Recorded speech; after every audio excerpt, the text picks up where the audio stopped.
Hey, this is Elaine with Real Talk with Elaine, and I'm here to bring you another Black Mama Bonnet Series.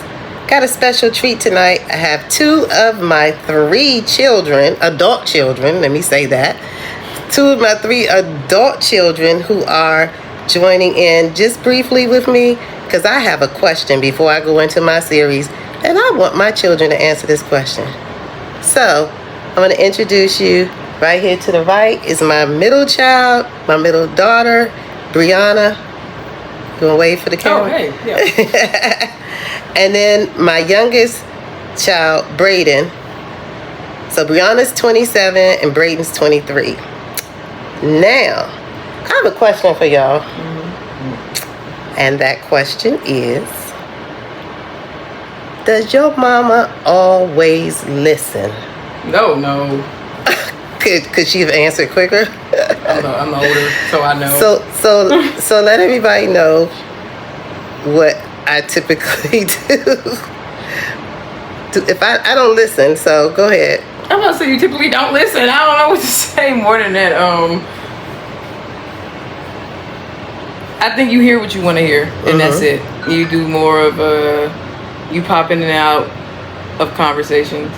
And it's just like, and then you try to piece it together, and then sometimes it's right, sometimes it hit the mark. it misses the mark. I'm sorry, it misses the mark. So it's like, you should have just heard me from the beginning. But you're working on it, and you're trying to listen. You're trying.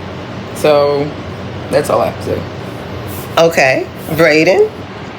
I'm just here so I won't get fined. I can't hear you. You see that right there? Cause I'm not even far. Hey, he said you just proved my point. You just No, I didn't hear what he said. No, I didn't hear what he said. I don't know how you didn't, because you ain't that far away from me. No, I didn't hear, honestly. You are. I said Brayden. I'm a selective hearer. She didn't hear you. So go ahead and say I did. I'm just Cause you gotta speak up, cause I don't have the thing on here. Unfortunately, I don't have the microphone on. Well, we try to tell you one thing, and it goes a whole completely different direction.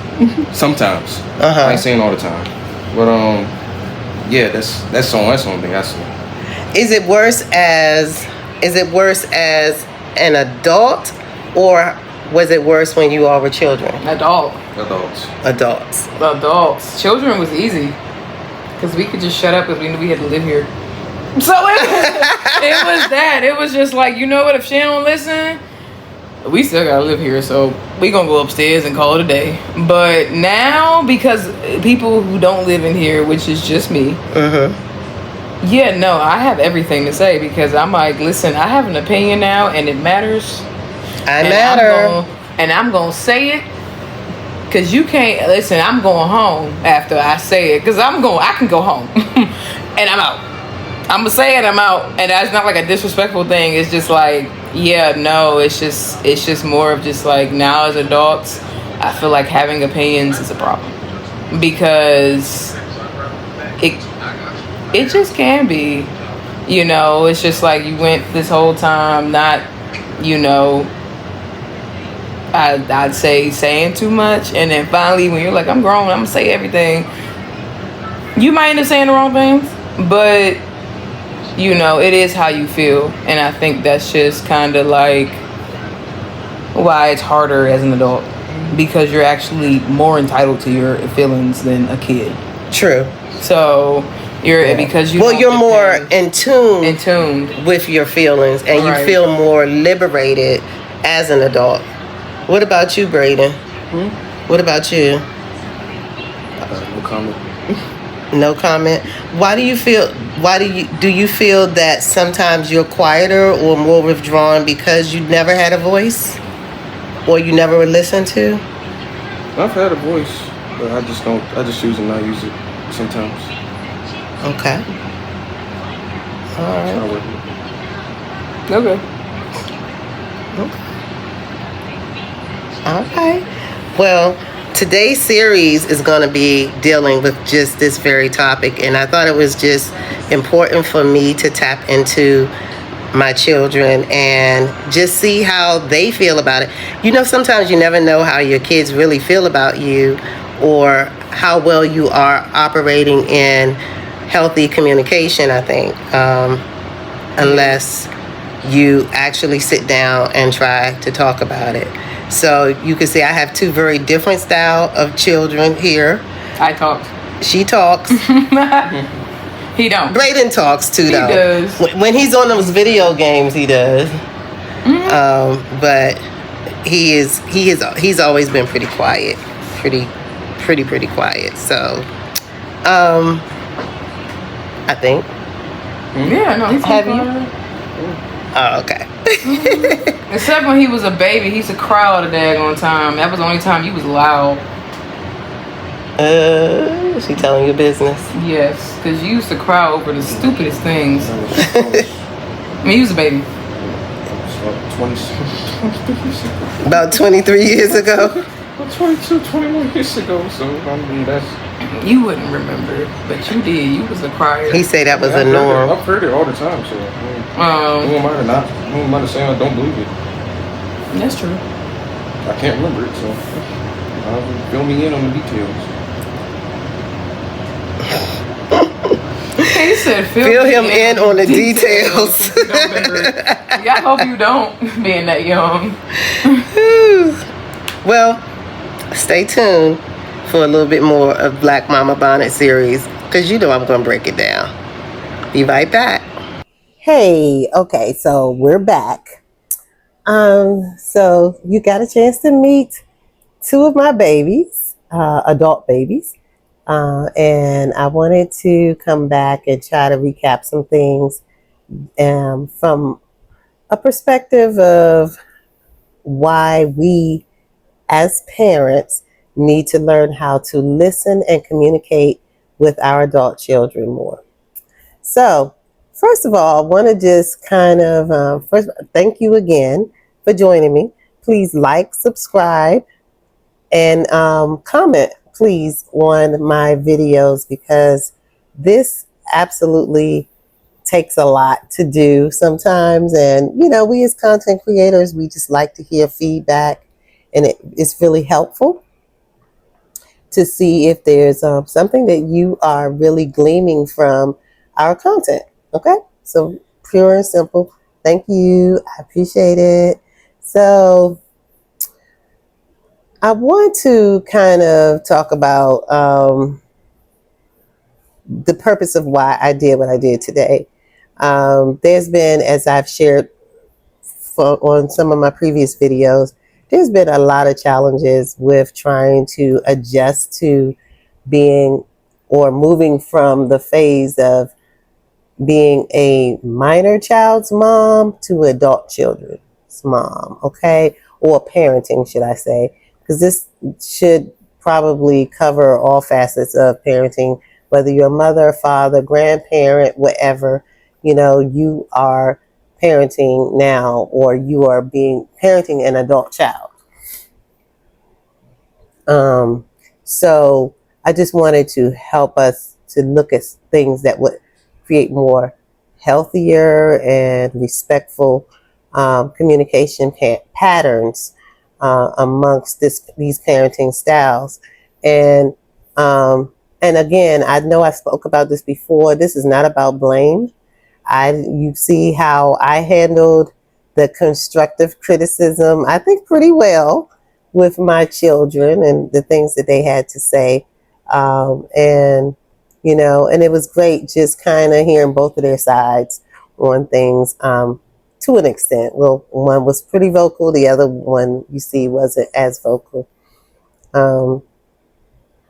But we definitely have to acknowledge that there is a transition from parenting minors to relating to our adult children. So I know I said parenting before adult children, because you're really not parenting adult children. But at this point, we should be able to just move from parenting to relating, okay? And also just recognizing sometimes there's some complexity that comes with that. And that complexity usually identifies itself in communication. So you had a chance to hear Briana, share some of that with me pretty candidly, and I was grateful for that because we had just come out of a very heated discussion earlier in that day, in this day, should I say, and it was some things that just kind of could have gone left. And I'm so proud of both of us because our conversation, we ended up pulling it back in and having an opportunity to just talk and share with one another. And I'll share with you how I kind of de-escalated the conversation so that we could stay in the vein of truth and transparency, respect, all of those things without us just abandoning the conversation, which I know happens so often in parent and adult children relationships, because it's like, I don't want to be disrespectful, so let me just walk away. Let me get out of here. So we often jump into that fight or flight mode, and flight is usually the route that's taken um, in most cases. I know there was something I saw recently this week on, I think it was on TikTok. It was just like pretty massive all over social media with the basketball wives mom, Jackie, I believe her name is. I'm not a real big basketball wives kind of fan, but I have watched it sometimes throughout the years. But I do know Jackie and I believe her daughter. And they got into a heated discussion. And just as a summation, the daughter pushed Jackie, her mom, and Jackie knocked the crap out of her, which I was team Jackie, I ain't gonna lie, because you're not gonna push me. You can speak and say what you want to say all day long, but when you put your hands on me, then that's a problem, right? So that was a real problem for many people who I know. I saw a lot of the comments, and a lot of content creators on social media talked about it. But anyway, I digress. Let me just say some of the common causes of communication breakdown between adult children and their parents is, sometimes the differences in their expectations. What is it that they really want? The conversations that I had with my daughter just earlier today was the differences in our expectations. I had one thing I was looking for. She had one thing that she was looking for. And we were both bullheaded to want to make sure we were going to get what we wanted. And it didn't matter at the sacrifice of how the other person felt. And so that was really a challenge for us to try to get through. Another communication breakdown concern is generational gaps. Sometimes I used to do a support group with, it was called Kinship Care Group many years ago. And I had grandparents who, for whatever reason, may have been raising their children, or maybe another family member raising a younger child that were many generations younger than them, at least sometimes 2-3 generations younger than them. And that's a real challenge. And even for now, if you are that kind of kinship parent and you have children that you are taking care of, teenagers or younger children that you somehow had to assume the role of parenting, that can be hard because we are not, for my generation, we were more face to face versus this little Gen X group here now. Or Gen Z, I'm sorry. These Gen Zers, they digital. They don't really want to look you in your face. They definitely don't want to look you in your face. So to go face to face with a generation that you are not particularly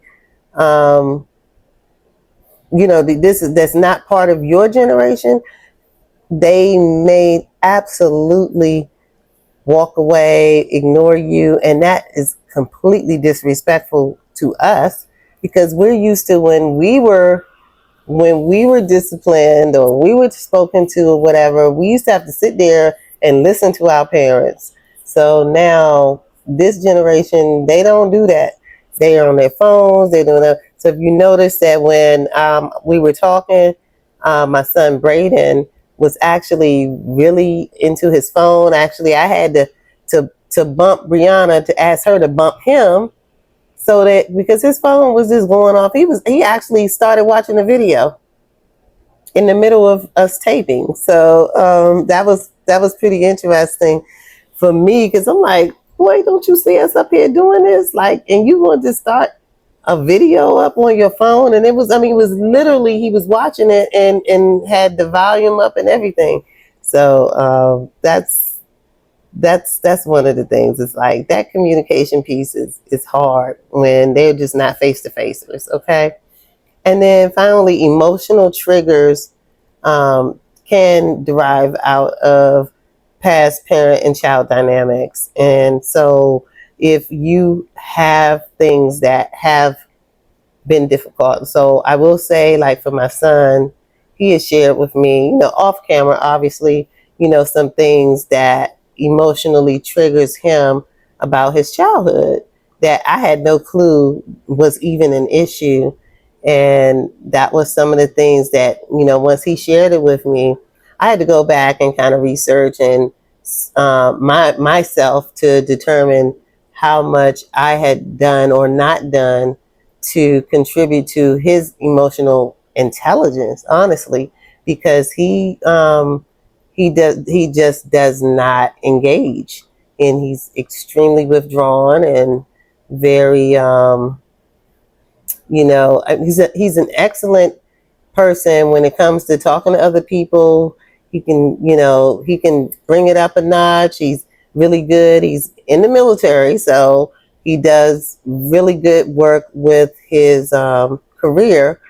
But when it comes down to engaging, I'm sorry, something popped on my screen. When it comes down to engaging with us, it's almost like nah. He just does not want to do it. So there's a lot of work that I know has to be done there, and we as a family are encouraged to work with him on that to help him. But that's just some of the challenges that we face there. There's a listening gap, and you heard me. The question that I prompted my children with was, do I listen? Is there a problem with me listening? And I absolutely know I have had some major issues with sitting back and truly listening to my kids. And so many parents, we listen, and but we don't really hear. And I know we've heard that a lot of times, that whole cliche, you listen but you don't hear. You hear, but you don't listen. I'm sorry, I had that backwards. But we do need to explore more why that's a factor. Is it because of defensiveness? Because we're listening to be defensive? Or is it because there's some distraction? I know I'm ADD. I know my kids probably have it too. They were never actually diagnosed with it, but I know I am. And so sometimes I'm listening and I'm being distracted with my listening skills. And then finally, I think I just have a lot of perceived judgment. So when I'm listening, I'm ready to, issue my order, my judgment. And kind of in my defense, and I got to charge up here, so let me click on my thing so I can charge up. Give me 1 second, guys. Let's see if I can do this. I don't know where the thing is. Give me 1 second. All right. So I don't want to lose you. Do I have y'all still here? Yes. All right, I think I do. So, one of the things is, as a job that I do on a daily basis, which is to hear out facts and rule disciplines based on behaviors of employees, because I'm in employee labor relations and I do hearings. So that's just like, I don't know how to properly separate that all the time. So I am being pretty judgmental when it comes down to listening to my adult children, whether it's something that, whether I'm making sure that they are, um, you know, doing what they're supposed to do, in my opinion, or whatever. But it's not good. It's not good to issue these perceived judgments on our adult children. So I need to look at how we can shift from parenting to partnering. So making sure that that the language that we use is respectful and offers autonomy to our adult children. So think about it when they say, when, for an example, you can say, well, what do you think? And you should, that was, and that, those two things are very different, because I'm typically the kind of person that say, well, you should do this or you should do that. But instead of that, just reframing that and now saying, what do you think? What do you think you should do? You know, and then also listening without giving advice immediately, because that's not always what they want. They don't always want to hear what you have to say. Active listening is extremely important. It helps us to demonstrate what listening really looks like as parents, because if we show them what we're doing, then I see it will begin to spill over and they will show those same behaviors.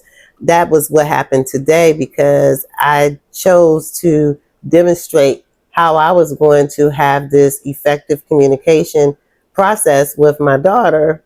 And it was like scary to her. I could tell she was looking like I've never seen this reaction before. Like I've never seen her do this before. And it was because I was refusing to allow us to move into that fight or flight mode. And I helped de-escalate that back down. And we began reflecting and clarifying and validating our feelings. And that meant so much to us. We also want to speak with clarity. So use I statements. So I'm concerned when you do this, or I feel this is, necessary for us to move forward. Put everything on you. Use your I statements, and, stay away from the you never listen, you're this, you're that, because those will immediately push you into defense mechanisms. And I'm sorry, I'm still sounding nasal. Guys, that watch me all the time, I'm still getting over being sick, but I'm trying to bring you my love and my content tonight. And so finally, wrapping things up, help your adult child become better in communicating, okay? So I already talked about how we need to model this behavior for them. Asking and also asking permission before just offering advice, as I was just talking about just now. Setting your boundaries and letting them be healthy boundaries. Now we're not going to tolerate some chronic disrespect, such as yelling and emotional manipulation. That has to end. And so when I saw our conversation getting on that level earlier today, when we were just trying to meet and talk about some things and bridge some gaps here, I was like, oh no, we're not having that. We're backing this down. We're going to back it down on both sides. And let's just talk and, be cordial with one another and respectful to one another. Um, and let's encourage responsibility for growth. Okay. Um, One of the things that I've suggested to my daughter before, and we did actually enter it together, was in therapy. And I'm a big proponent of therapy. I love therapy. I think it's so healthy for us, and for our children. So coaching and communication, those are also areas where we can grow on, and just be more responsible in our interactions with one another. And so finally, you can't control an adult's communication. We know that, even as we communicate with people in our jobs, as we communicate with our spouses, partners, and so forth, you can't control someone's communication, but you can absolutely influence it by making some small changes in your communication. You can create new openings for you all to sit down and talk and relate to one another, as I said before. And it's never, ever too late to build on respectful relationships, because that is the key to having an amazing partnering with your adult children. So I've given you some other book suggestions. Living Life with Adult Children. I've told you I'm reading that. You guys can't tell, it's really helping me. It's helping me to identify more of what some of my flaws have been in partnering with my adult children.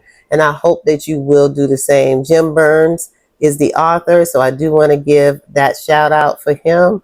But please, please, please, if you haven't done that yet, please do that. I also started another book, as I mentioned, I think before, Let Them by Mel Robbins. If you have not read Let Them, please do that for yourself. You can do audio. I don't have a whole lot of time to do leisure reading, as I read all the time for my job. So it's very difficult for me to do a lot of leisure reading, but I do turn my audio on at night before I go to sleep, and I do listen to some of my audiobooks. So again, Let Them by Mel Robbins, and Living Life with Adult Children by Jim Burns. All right, so I hope this was helpful for you. I am so excited you got to meet my babies, my adult babies. And my daughter has agreed to come back to do another episode. So that's going to be a treat. And we will be doing that pretty soon. But until then, thank you for joining me. And I'll see you in the next video. Thank you so much. Love you. Bye.